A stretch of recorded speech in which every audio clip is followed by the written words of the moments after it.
Hi, this is Tanja Weir with Spunky Cards, and I'm thrilled to be showing you this beautiful card today that I made for That Dude Eddie's poem and his poetry blog. And this card is really cute. It is not hard at all. It's based on layers. The hardest part is getting the poem to print and size it down for your card. So we are working with cherry cobbler cardstock, and I've already cut and scored our card base. I've also already cut this piece right here, and my layers need to be 4¼ inch wide, and the same with this poem that we're going to put on top. And you're going to have to print your poem or whatever customized piece you would like to do on a piece of cardstock or super heavy paper that will not show through, because most low quality papers, when you layer everything, if you print on white, you will have the red and the pink showing through. So let me show you how I downsized my poem. So I like to work with my tabletop paper cutter.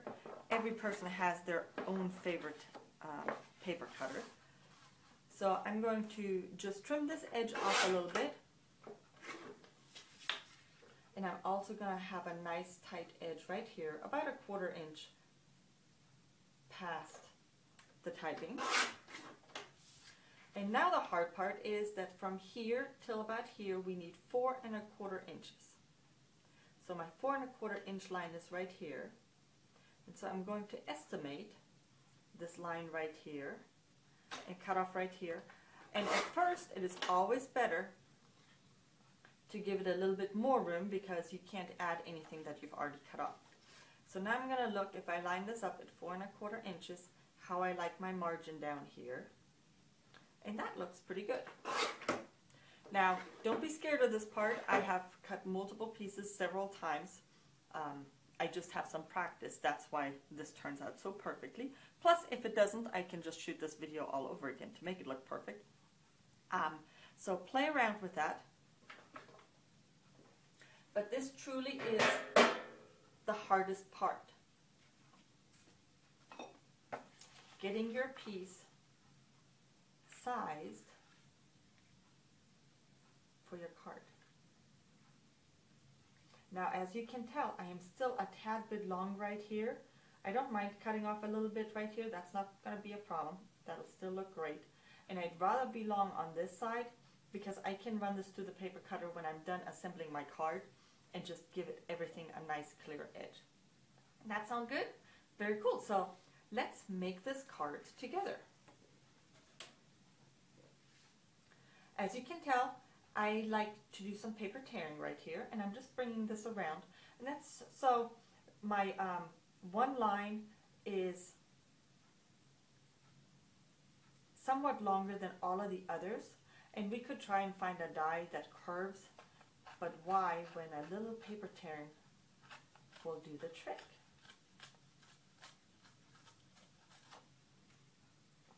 And by giving it that rounded edge, it gives us more of the pink that will show for our stamping. So let's stamp some beautiful flowers.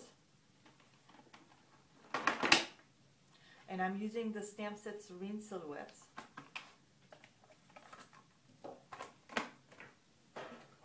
And we're going to use the matching cherry cobbler ink. This is the same color as my cardstock, so that will match beautifully. And whenever you stamp, your first impression is going to be the lousiest image. Just one of those things. And so I'm going to ink up and stamp off right here, because the second impression will have more ink and be prettier.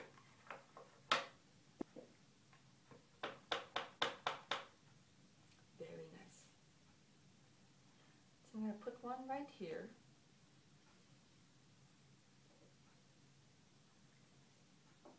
And as you can tell, I stamped off the bottom a little bit.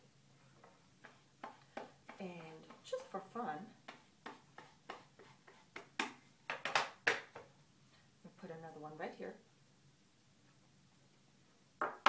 with my cards, two never turn out the same. There's some stampers that love to make their cards exactly all the same, and then there are those that add little details to everything a little bit different, and that is perfectly all right. Everyone has their own style. Now, if I don't like this as much, I'm like, no big deal. I really like to have these out a little bit more. We can trim that off.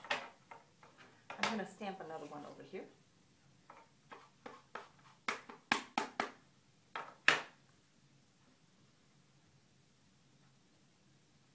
Yes.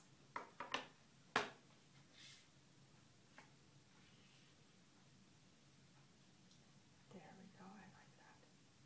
So I'm just going to take about ½ inch off.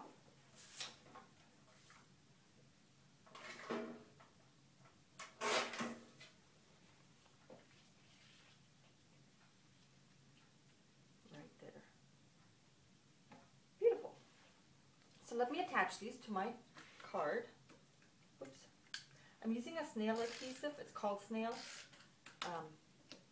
It's immediate. It's like double-sided tape. And I am like the queen of adhesive. I always use 2 different kinds. This one provides a super strong bond, but it doesn't set up for about 30 seconds. So I like to use the one that sets right up. Oops. The snail is instant, and then that's the super bond. And then I'm going to put this right here. Beautiful.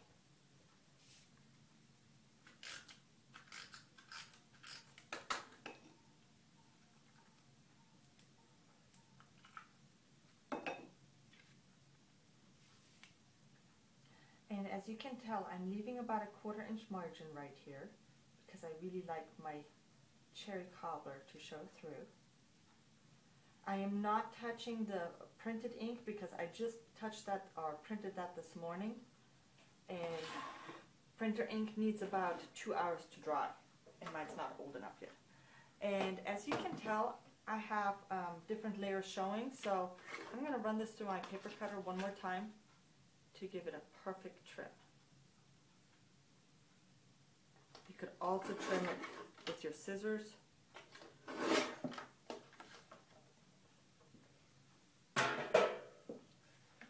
Very, very nice. Now, as you can tell, I added some butterflies. They're from a different stamp set. This stamp set is called Make a Cake, and I'm in love with the butterflies. And I will be honest, I'm going to ink up in the same cherry cobbler. When I stamped that card, I wiggled. It was the last detail I added at the end, and I was so mad because when I wiggled, it gave me a little line at the edge.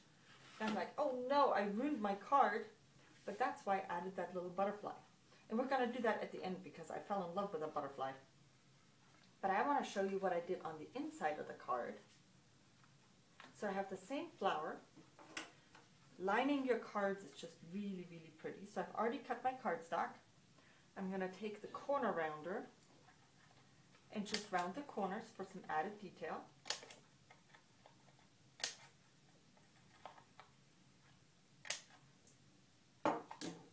And now I'm grabbing the same stamp from the front of the card and just adding a couple here. Now let that one lean in just a tad bit. Beautiful.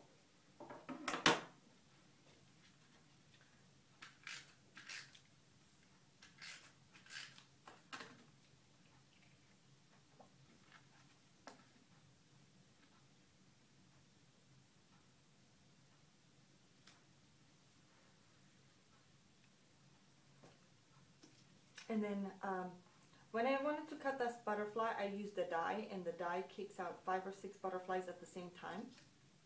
And so I used the very little one in the front and decided to put 2 others on the inside. For this card, I still have the big one left, and so I'm just going to put that one right here.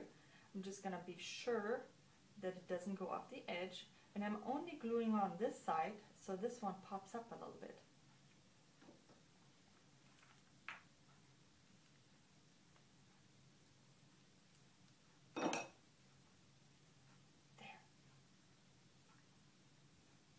And like I said, this glue takes about 10 seconds, but it is super strong. And then for my front,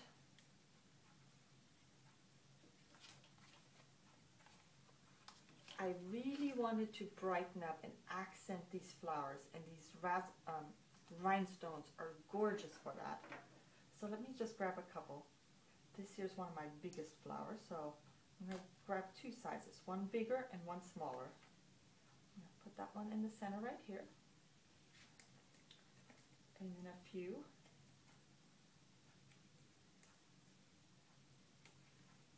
One right there.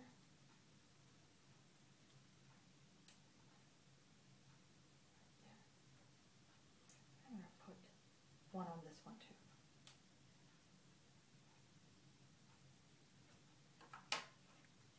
And I would really like to have a butterfly on this card as well, but since I didn't goof, I don't have to put it right here. I could also put it right here. I could bring it in here. But you know, this has kind of grown on me because it gives the card balance.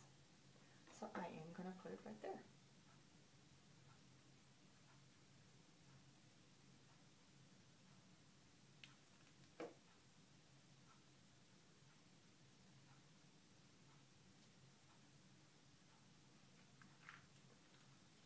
Well, and that is the secret behind this gorgeous card. I would like to thank Eddie for allowing me to make this card for him and his blog. I am super thrilled that I got to show it to you in a video. If you have any questions, please feel free to post them to the bottom of this blog post or to my YouTube channel, www.spunkycards is my blog. And if you have any other questions, just send me an email, Tanja@spunkycards.com. Thank you very much and happy stamping.